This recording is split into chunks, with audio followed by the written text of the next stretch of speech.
Firecracker is kind of a name I've acquired over time based on my style, type person I am, from a family that moved around a lot, I guess you could say.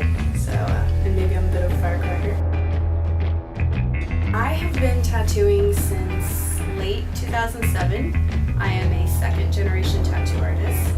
As far as tattooing styles, I'm very much into neo-traditional style tattooing, very ornamental kind of pieces is more of what I'm drawn to. And as far as my personal artwork, I'm very much inspired by my interests, movies and music and art, everything vintage and antique, old world. Everything is under Gypsy Firecracker, and yeah, I sell artwork and prints, and I'm always available for commission pieces.